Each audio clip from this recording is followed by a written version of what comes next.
Hey, everybody. Welcome to Alumless. It is Friday, the 14th of April. Great to have you joining us. I am Ryan Catherwood, the gentleman on the screen, hanging out in a hotel room. Amongst his many travels is Chris Marshall. This is a CMAC production. As you well know, on the show, we talk about alumni and donor engagement strategies in higher education. We are broadcasting live today, and we're celebrating our 1-year anniversary.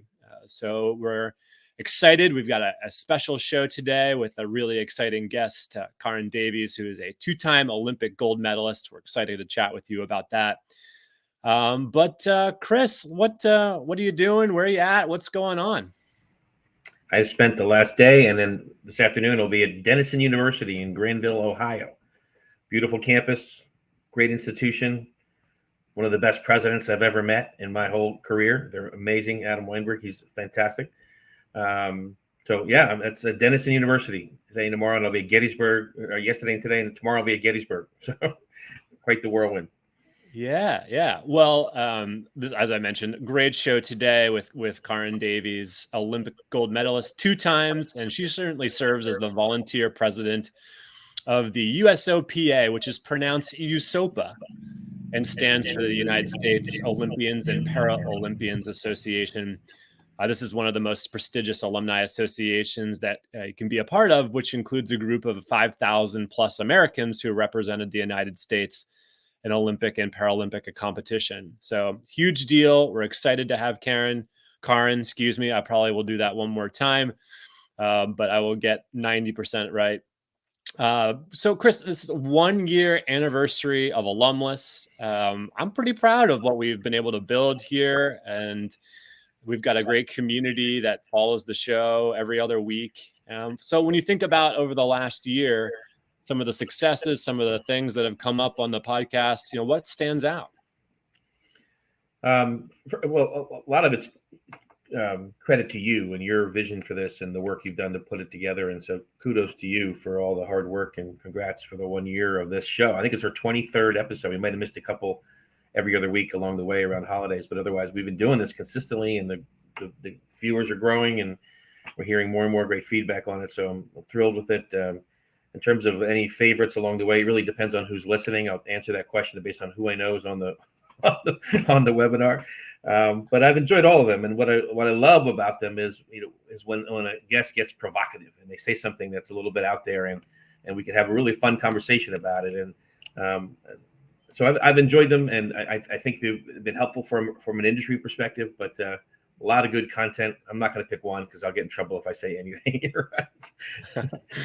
Well, I have to admit, one of my favorite moments was when we started the show with Howard Wolf, and we asked him about his philosophy on advancement, and he sort of immediately puts the question back on us to explain what we were talking about, which I thought was just a great moment. We got a lot of compliments on that show, and I actually think that part of the reason that folks listen is to hear a diverging set of opinions on different matters, and to not hear the same things, which is exciting. And I always love talking about that. But so this has been, I know, Chris, a super exciting year, and it's a super exciting show for you today, combining your 3 favorite topics: alumni engagement, volunteer management, and Olympic competition. So how pumped are you for today? Very. This will be my favorite guest by far, because she's been the one coming up next. This project has been a lot of fun for me to work on, and I've never felt more pressure to deliver on some. We'll talk about this in a little bit, but delivering to people who I view as my idols, Olympians, is especially Olympic gold medal winners along the way, has been more pressure than I've ever felt before from a client, but welcomed and enjoyed it. It's been fantastic. We're looking forward to the conversation today. Yeah, Caryn will be my 2nd gold medalist that I've ever spoken to. I grew up in a little town in Vermont that actually produced a bunch of Olympians, including a winter moguls gold medalist by the name of Hannah Carney. Cool. And so I got to know Hannah pretty well over the years. But okay, so we're going to bring Caryn out to the show. But before we do, we are actually going to play a video from the Beijing 2008 Olympics that as a way to introduce Caryn, and then we'll get to chatting with her about her work.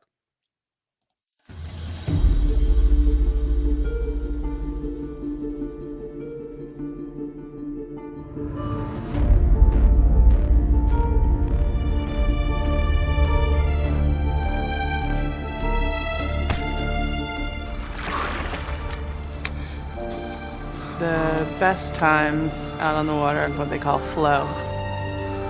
You're not really thinking about what you're doing. Everything's happening automatically. My favorite part about rowing is to be part of a very close-knit team where you, for the rest of your life, will be connected to those people.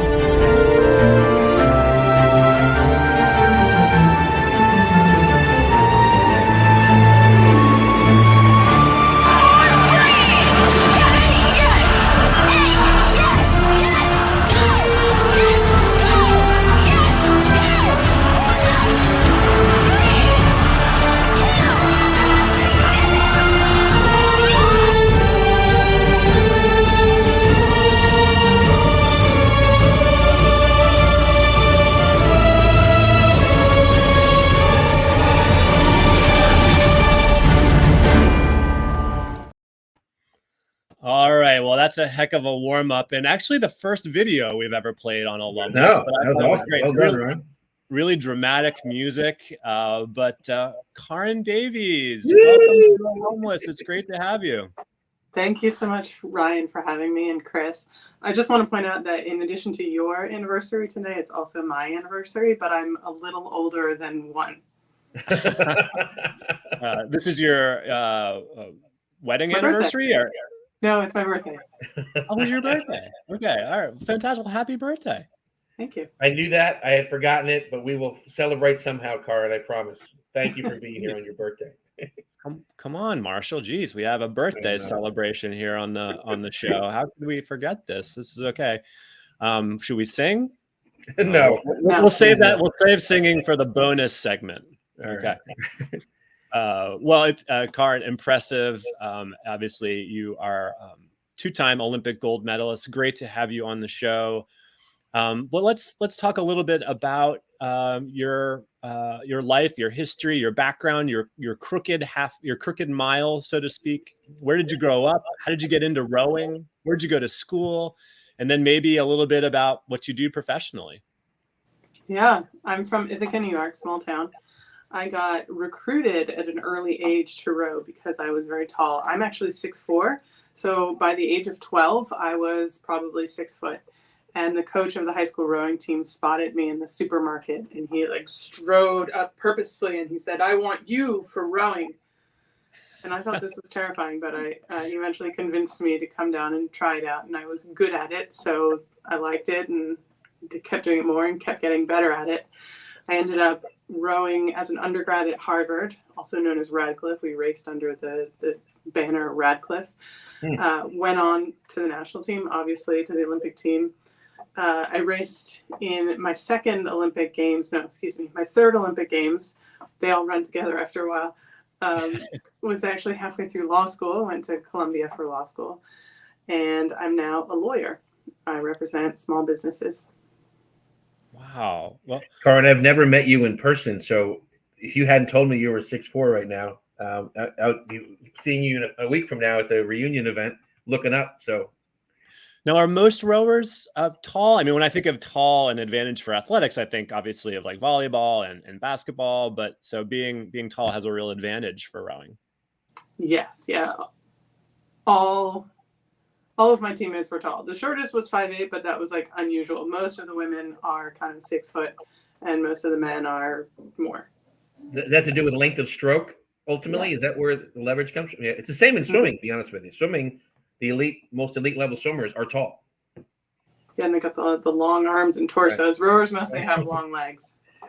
Got it. Well, so Caryn, how did you get involved as a volunteer for the USOPA, USOPA, and have you volunteered as an alum for any of your alma maters before this? What was your pathway to volunteer leadership? It was really a case of FOMO. I got this mailing in 2008 that said run for office in our Alumni Association, except for it's not called the Alumni Association, but in our association, Olympians and Paralympians Association. And I had never heard of it before, but I thought, oh, sure, well, I'll fill out the candidate statement and mail it in.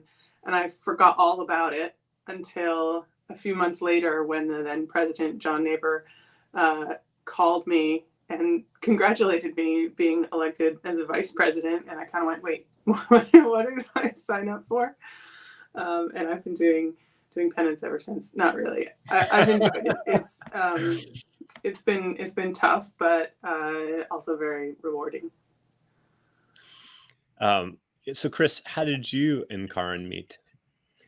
So let me just make a follow-up on her comment about the previous president. John Neighbor is a 3-time Olympic gold medal winning. He was a backstroker freestyler, phenomenal. And when I was 10 in the 76 Olympic Games, John was on the team that to this day is viewed as one of the best Olympic teams of all time. They won something like 30 out of 35 medals you could possibly win that year. It was unbelievable. So John, I've met my idols in this process, which has really been cool. But Caryn and I have a mutual friend you mentioned earlier. So Caryn reached out to a gentleman named Gene Sykes, who was involved as a volunteer, board member, board and trustee at Stanford University. And Gene said to Caryn, you should talk to Howard Wolf. Runs the best alumni program at Stanford. So Caryn called Howard. Howard listened and said, you need to talk to Chris Marshall. So Howard put me in touch, and we hit it off in the first. And Howard actually said at the end of it, you can imagine Howard saying this, Ryan, because you know him.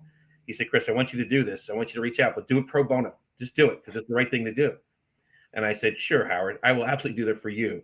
And about 3 months into the project, all pro bono, one of the people that work on the staff at USOPC said, Chris, we're going to pay you now to do this work from this point forward. So it was nice that it started off in a really fun way. And, it was just a perfect match for me. Thinking about alumni engagement with Olympic athletes, so I said, no problem, did it. And that was how we connected. It's been fun. And you've been doing penance ever since. Penance ever since. I should add that to the end of my conversation, especially in the last week. Caryn and I will tell you more about the past week she had a little bit to do it. I've been doing all the work to deliver this final report to them that we're going to talk about in our show later on today. But that's it. Yeah. Well, so Caryn, how's it been working with Chris? So where are you in the project? What can you share about it? What are you excited about? You have to be nice here, Caryn. Well, you don't have to. It's okay. Well, I feel kind of bad sometimes because once I sniff an iota of competence, I jump all over it. So I can tell that Chris knows what he's doing. And so I'm just always sending him things. What do you think of this? Do you agree with me on that? So he's just been getting bombarded, but it's been really helpful because, this is my first experience with an alumni organization. To answer your earlier question, Ryan, no, I hadn't volunteered with any of my other alma maters, although I have since. I'm now involved with Oxford, where I did an MBA. But so this is my first experience, and my first experience, especially trying to lead volunteers. And so sometimes I felt like I was going crazy. I was like, am I expecting too much? Am I a bad leader? Why can't I make this work? Why is this organization not doing everything that it could? And I believe it should. So it's been nice to work with Chris and understand what we're not doing right, what we could do better. And that it's not all because I just suck as a leader.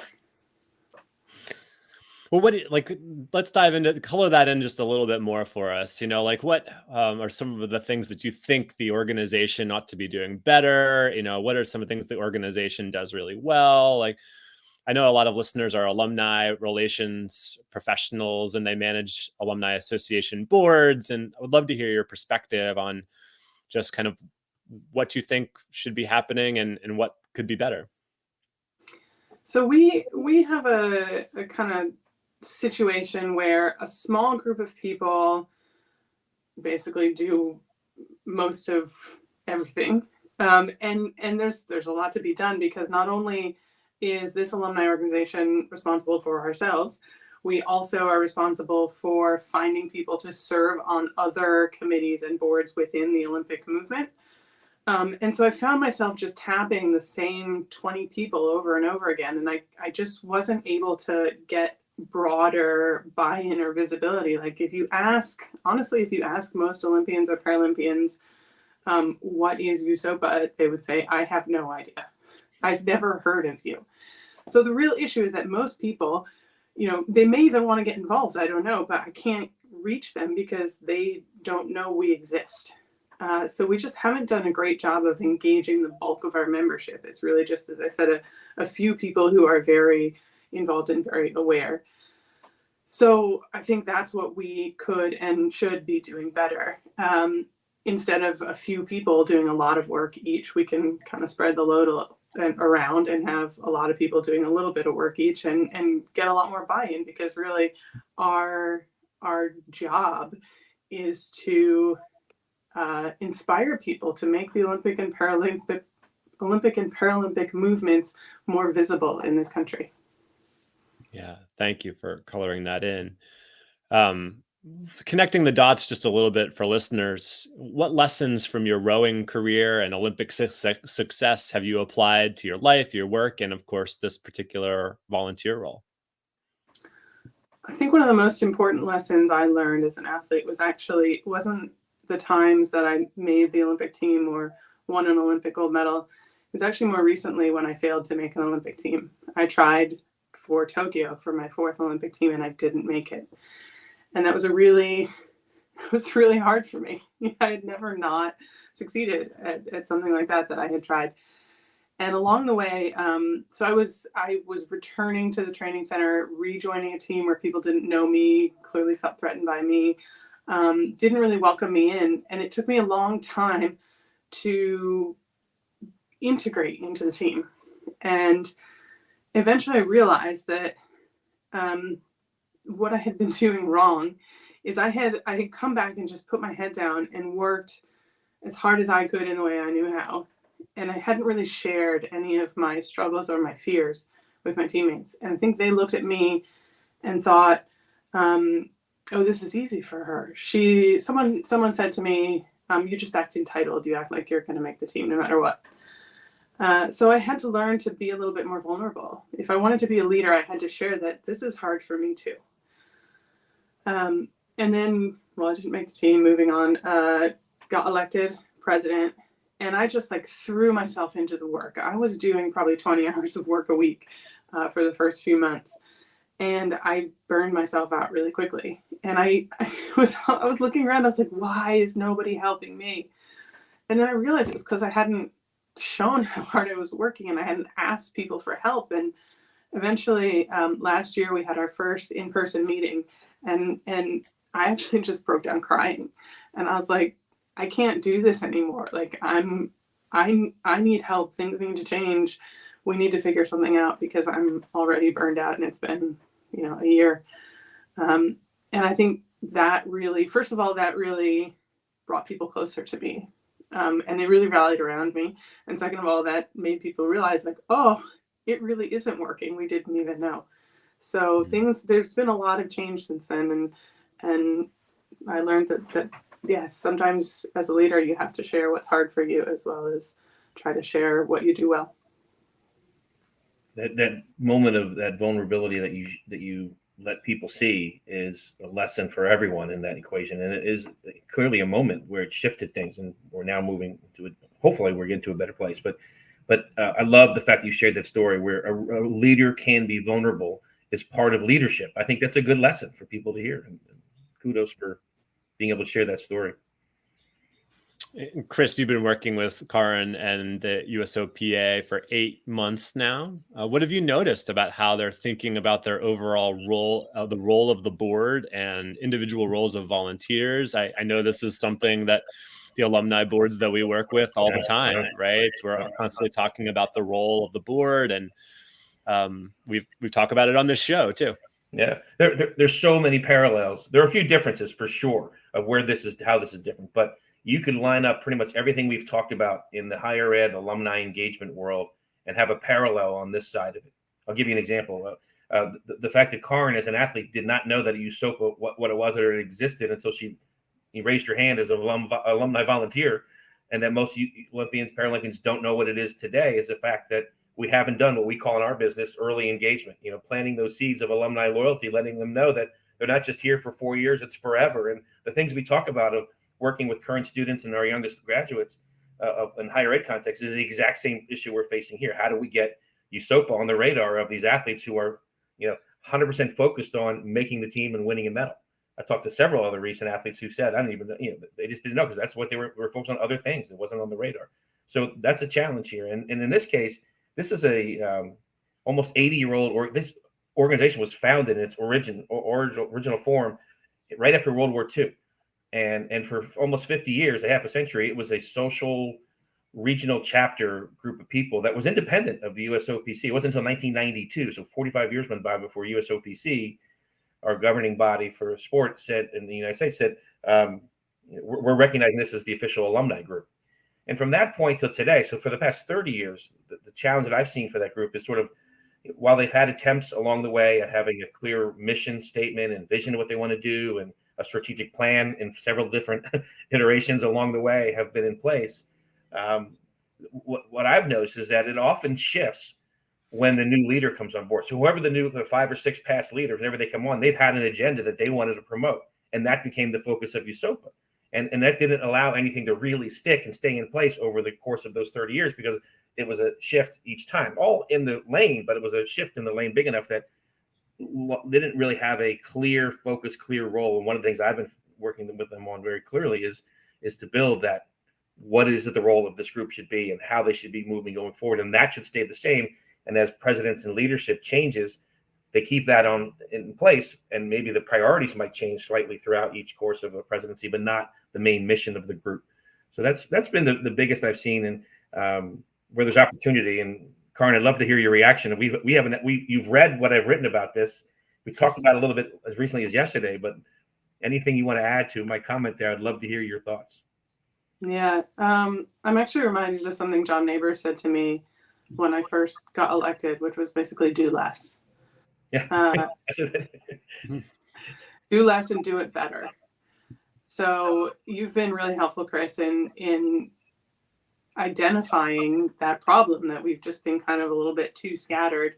And now we're kind of looking to you to help us figure out, like, what is that thing that we're going to do better? And I think it starts with something we already talked about, which is raising awareness. Yeah. I recall my own experience when I arrived at my previous employer, and it felt like the alumni board was trying to do everything and be responsible for all the key metrics that associated with the university. They wanted to be involved in enrollment and admissions and retention and career success and philanthropy. And it really wasn't until we focused and we zeroed in on a few initiatives that we could do well together that things really changed and it began to thrive, and there began to feel like more of a purpose. But Caryn, as you're thinking about your tenure as the president, and what are some things that you'd like to see accomplished? So I've thought a lot about what do I want out of this? What do I want my legacy to be? And for one thing, I would love to basically make myself redundant. All the work that I'm doing and all the change that I'm making, I would love if nobody ever has to do it again. And if the structure completely changes and there's never another president, fine, vote me out, kick me out, I don't care. Because I really want it to be clear that I'm here for athletes. And when I say athletes, I mean, currently competing athletes. Many of our members are still competing, but also retired athletes, because it's a real tough transition to retire from elite sport and then try to make it in the real world. So I know a lot of athletes need support with that, and I think that we can help. I also recognize that I may not get a lot of thanks. If people don't know what USOPA is, they probably don't know who I am and what I'm doing. And also, I'm probably going to piss people off along the way, because if you make significant changes, there are always going to be someone who's not happy about the changes. And so I've made peace with the fact that I might lose some relationships. Some people might dislike me after this, and that's okay. If you're leading, not everyone's going to like you, right? I mean, it's just sort of one of the laws of leadership. But it sounds like you've really got a great perspective on how to forge ahead and how to be thinking about the role. Chris, you were going to say something? I was just getting ready for your next question, but Fair enough. I will add this, though. Another example of a parallel between a higher ed board work that we've done and talked about on this show and USOPA is focus. You've heard me say this, Ryan, at least 4 times on this show over the past year. And the 3 most important words in real estate is location, location, location. In alumni engagement, it's focus, focus, and focus. And that's what we're doing. It's the same lesson we're applying here. And Caryn's been great. I actually asked a group of leadership a question: what has been the role of USOPA in the past? What is it today? And what should it be in the future? And we had a great conversation. We had email responses on it. And Caryn wrote me this great email. And it said, I'm going to take out the S and say role. And she wrote a whole paragraph about our role as volunteers in helping promote Olympism and supporting the next generation as volunteers. So she's the narrow, I think the lesson that came from John, but John Neighbor, as you referenced, but that focus on that one potential thing is where we're going to have the biggest impact. I just love that you were able to get to that level. And the idea of, in colleges and universities, the alumni board can pay special attention to helping students graduate and doing whatever they want to do first or next. Caryn, the way you described that focus on helping athletes who are in the process of retiring, who might go from sort of full-time training, right, to something entirely different, which would be very emotionally stressful, I would think, right? And it sounds like a really great way to focus the organization. Yeah, it's a really tough transition. It takes you by surprise. I mean, it's such a tough transition. There are athletes who have committed suicide because they didn't know what to do next. I mean, that's how hard it is. So just to have someone reach out and be like, it's okay, I've been there, I know what you're feeling, let me help, can mean the world to someone. It could save their life. Yeah. There's a great story. It's a swimming story that I heard along the way. But there's many other athletes who just faced what Caryn just described. But it was in the 2008 Olympic Games when Michael Phelps won his 8 gold medals. One of the early events that he was on a relay team that won. There was this famous, it's considered the best swim of Olympic history. And there was an American relay up against the French team. French were winning the whole way. Michael Phelps was on the relay, had swum earlier. And the last guy in the water is a guy named Jason Lezak. And he was behind the guy who was holding the current world record in the event that they were swimming. So here's this journeyman, long-serving veteran Olympic swimmer trying to chase him down to keep Michael Phelps on the streak, and ends up passing him, touching him out, and winning the gold medal for the U.S. team. And Jason Lezak said, after that Olympic Games, I got up, and he was still in the village, at the Olympic Village. He said, I didn't want to raise the blinds in my hotel room or my room to face the world because I didn't know what life was going to be like afterwards. It was a different, feeling for him. He just did not, his whole life to that point had been getting to that wall. And then that moment, the next morning, he wakes up and goes, I don't want to open the blinds in my room. I don't want to look outside. It's a pretty compelling story. And he's since gone on to some amazing things, but it's real. It's a real thing. Yeah, well, we've got lots more to talk about with Caryn on the bonus section of Alumless. Thanks for everyone for joining us here live today. Chris, tell us who we're featuring next 2 weeks from now. Yeah, what a tough act to follow for this poor guy. Adam Compton, who's amazing in himself. He's an Olympic gold medal annual fundraiser, is what I'll give him. Adam Compton is the executive director of annual giving at NC State University, has built a phenomenal program at a large public institution, and runs annually one of the best day of giving programs where they've raised in the $50 to $60 million in a single day. A day of giving program, and Adam's the brains and the driver of that program. So he's going to talk to us about some of those secrets that he's put together to make that work at NC State. Awesome. Love Adam. Had the chance to meet him last year at the Washburn McGoldrick. That's right. You were on the panel. Right. Yeah, we were on the panel together. Adam's great. Excited to talk with him and again with you in 2 weeks' time. Caryn, we are going to head over to a quiet Zoom room and record our bonus section of Alumless. But for everyone who's listening, I hope you will subscribe to the podcast edition of Alumless if you have not already. And we'll see you all in 2 weeks. Bye now.